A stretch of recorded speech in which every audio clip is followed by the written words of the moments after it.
Okay. We're joined by Mariah Modkins here. Carl, you want to go ahead and ask the first question here? Mariah, you had three huge baskets in the fourth quarter. One was a three when it looked like they were going to pull away. Second was when you stole the ball inbounds and made a layup. And the third was that teardrop that essentially won the game. Can you take us through each one? Do you remember the three that went ahead? Yeah, I'm sure you remember the steal, but can you talk about each of those plays? I don't really remember the three. Okay. I remember the floater, late shot clock. I knew we just needed something. Like I had to get a shot up, and I just drove, and I knew that I wasn't gonna be able to get to the basket, so I just floated it up. And then on the steal, she tried to outlet it like kind of closer to half court, and she just kind of like floated it out there, and I just went and got it and did another floater. Look for that steal and inbounds play when you can. I mean, you do it a couple of times a year, at least.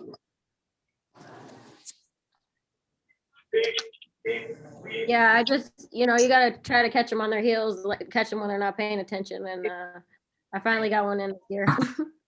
Okay.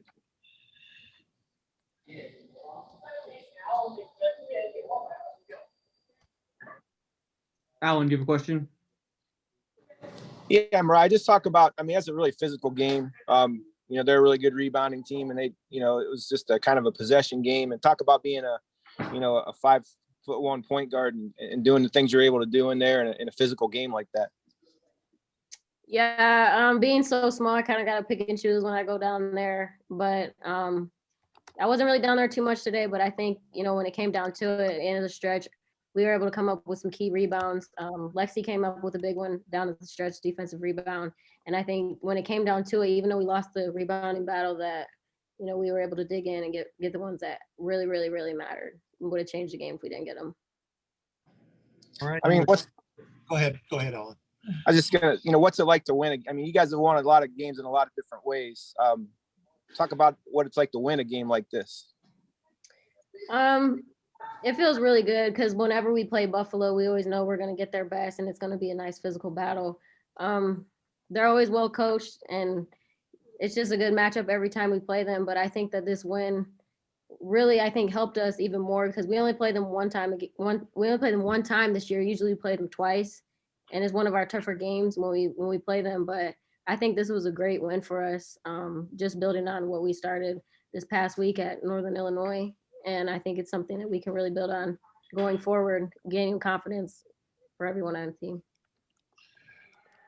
You defended Deja fair by committee, pretty much. You and Katie and Claire. Talk about defending her and what your strategy is to stop a player like her, or to slow her down anyway. Yeah, with good players around the league, she's really good. She's one of the best that we're gonna come across. But just making her take really tough shots, maybe late shots in the shot clock that are highly contested, and just guarding her with everybody on the court, not just the one person that's specifically on her.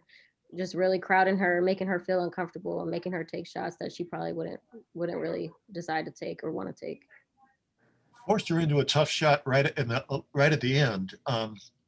Were you able to see it, or were you watching your own person? I think it was Claire that was on her on that last shot.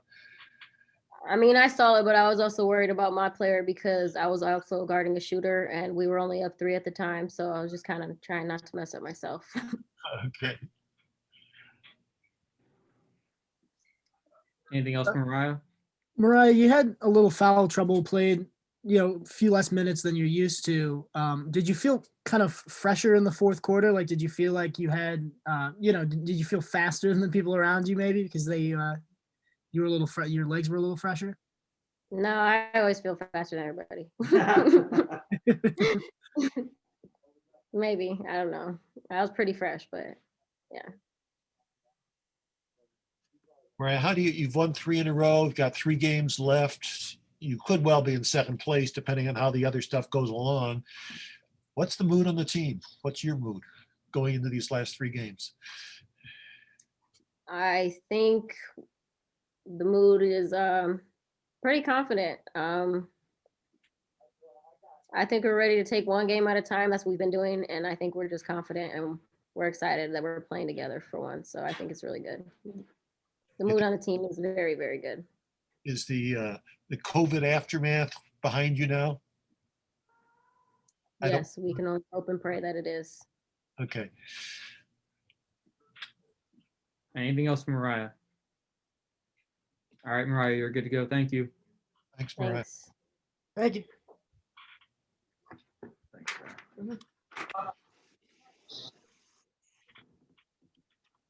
All right. Coach Starkey, just want to give us your thoughts on today's game to open up. Well, first thought I'll tell you is that kid that young lady that you just got done talking with is really tough. I mean, she's the one who set the tone for us out at Northern Illinois with the type of ball defense that she played. Mariah's been leading us all year and doing a great job with that, and she stayed very even keel, even in some frustrating moments tonight. So I was really pleased with that. One of the big keys for the game, I thought, was that we had 13 assists and only 10 turnovers against a team that really tries to scramble you and pressure you. So I was pleased with our ball control. We didn't have a lot of empty possessions. We got some shots, maybe got some better quality shots in the second half than we did the first, but was pleased with that. We knew it was going to be a tough battle on the boards. We actually had more offensive rebounds than them, which is kind of crazy because they're 8th in the country in offensive rebounding. But when we needed, Rye already said it, when we needed big rebounds down the stretch, we got the ones that mattered the most. The Lexi Jackson one at the end there was the most important one. But just some really savvy plays by Mariah in the fourth quarter, like you guys already highlighted, that really kept us in the game, because there were a couple times there where I thought the game was starting to maybe slip away from us a little bit, and they were starting to gain control. The three she hit was huge. The steal and the floater there was really big as well. And I think it let them know that we were here to stay. So great win against a really tough Buffalo team, and just really pleased with the way our team is starting to round into shape right here at the most important time of the year. Okay, Alan, you want to have the first question for Coach? Yeah, just, how, like I asked Mariah, it's kind of ironic that, the guys were in there just beating each other up that whole game, and she sneaks in there with the shot clock winding down, all 5'1" of her in a game like that, and makes it the biggest shot. Yeah, I mean, she's been doing that all year, finding ways to win. And I think, once again, I said it earlier in this year, Alan, a little bit. I think she's one of the most undertold stories in the country. The kid's the smallest player in Division I in the country. She's very modestly listed at 5'1", and she just, everybody counts her out, and she just finds ways, and I love that about her, that she plays with a bit of a chip on her shoulder and wants to prove people wrong. That's why we recruited her, because I saw that in her in high school, and it's starting to really, she's really coming into her own here. She's really blossomed into a leader that can really put people in their place. And she was, side note, we were coming down the stretch. We had about a minute and a half left in the game, and Lexi Jackson checks in for Lindsay Thal when she fouls out, and Mariah, all 5 foot of her, goes up to our tallest player and says, "Now do your job," and looks her right in the face. And guess what? Lexi Jackson listened and did her job down the stretch. So that's the type of leader she is. She's respected by, her teammates, and to make a play like that is validation for all the hard work she's put in.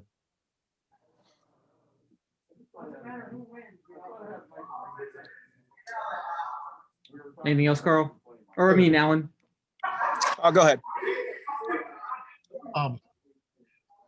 You're guarding fair with Katie and with Mariah and with Claire. I know what you're going to say. Switching, they're all very different kinds of players. So switching a Katie and, for example, and Mariah off, is that designed to throw a player off? To be honest with you, we really guarded her with Katie most of the night. She was the primary defender on her. We liked Katie's length against her. Claire guarded her a little bit. You're right. And then a couple possessions, she got switched off just because Katie got caught in the mix there. But for the most part, it was Katie's job defensively, and I thought she did a really good job. She forced, she took 21 shots. She only made 9. She forced her into some tough ones. But if you think about it, her field goal percentage went down as the game went on. She might have started the game 4 for 4, and then maybe went to, she hit a lot of nice little mid-range jumpers in the middle. So, we defended her primarily with Katie's length, and I thought Katie did a really good job on her defensively. Katie had a really good game. You don't notice her a lot of times, but you looked at the box score. She had 17 points, 5 rebounds, only 1 turnover, but she had 2 block shots. She defended, the 6th leading scorer in the country, and held her under her average. So really, really complete game out of Katie. And I know the only thing Katie's thinking about right now, because she's a competitor, is that she missed 2 free throws at the end, but we don't win that game without her playing a complete game like she did. Nyla had 16 in the 2 in the first half, 16 in the second half. Did you change your strategy, or did you fire her up somehow at halftime? What did you do? We did. We changed our strategy. We got her touches at different places on the floor. She was getting touches in the low post and really trying to score through their size and their strength. In the second half, we really tried to get her touches at the high post and on the perimeter and let her drive. She did I was really pleased with, she didn't just try and bulldoze her way to the basket. She had a couple, 2 or 3 really nice pull-up jump shots, had a really nice drive to the basket where she extended and finished. And so I thought she played with much more composure in the second half. She was pressing a little bit in the first half, like, kind of forcing some things. And to her credit, she listened to kind of some of the adjustments and really kind of calmed herself down and really played within herself and had a really nice complete game. When you've had good assists, like 3 games in a row. Is there an emphasis on ball movement in practice? What have you been trying to do to increase that, or have you? Well, quite frankly, we hadn't had a whole lot of practice. We've been playing a ton of games, so we haven't had a ton of time to work on ourselves. Most of what we've been working on is the defensive side of the ball. I think you can tell that that's the case. But if you think about it, I mean, it's crazy. I told the team in the locker room after the game, it's amazing what 1 week can do. I mean, a week ago we were sitting in the locker room at Western Michigan, and people probably left us on the side of the road for dead. But we had some heart-to-hearts with some people. We talked about some things, and they knew they were better than that. We challenged them. They responded. And our ball movement has gotten significantly better. And I think that just builds trust that next passing up good shots for great shots or average shots for good shots, I think they're really starting to see that as well. And hopefully that will continue. Coach, lost the rebound battle tonight. They scored 18 more points in the paint. Was it just their size inside, and how did you overcome that? That their advantage inside. Yeah, if you got the answer to that, you let me know, okay? Because we gotta figure out how to score some more points in the paint. But that's their specialty. That's what they do. I mean, they really are a big physical team. Because they score off their offensive rebounds, which are typically in the paint. So we're fortunate that we were able to come away with a win based on that stat alone. But we also were able to spread them out a little bit. We hit 9 threes in this game. I thought we probably could have shot a little bit better percentage there, but I think of the 26 threes that we took, I would say probably 22 of them were really good shots, but that can neutralize points in the paint in a hurry if you're knocking down threes. But we got to make sure we don't rely on that down the stretch. Something we definitely need to focus on a little bit, though. Todd, the first half, I think you guys shot 27%, and you're only down 2. You talked about Katie a lot already, but she had 14 in the first half to really help you kind of stay in the game at that point. Yeah, no question about it. Her biggest emphasis and focus, in the second half was just her defensive effort and energy on Fair. But you're right. I mean, if she doesn't knock down a couple of those threes and some mid-range jump shots and stuff like that, we could have been down 10, 12 at halftime. So, you know, it just, that's one of the things that this team has started to really do is like, you know, somebody steps up and then somebody else steps up, you know, and then somebody else makes a big play. And I think that that's been the strength of our team is the balance and adaptability that we have, you know, in a game like this. So Katie's 14 first half points when Nyla only had 2. There's that balance, okay? And then Nyla comes out and hits 16 in the second half, and Katie plays better defense. So, you know, it was kind of that give and take that this team is able to fill the gaps for each other when we need to. Anybody else have anything for Coach?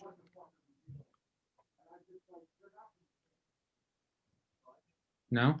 No, that's- Okay. Thanks, Coach. All right, appreciate it, guys. Thank you.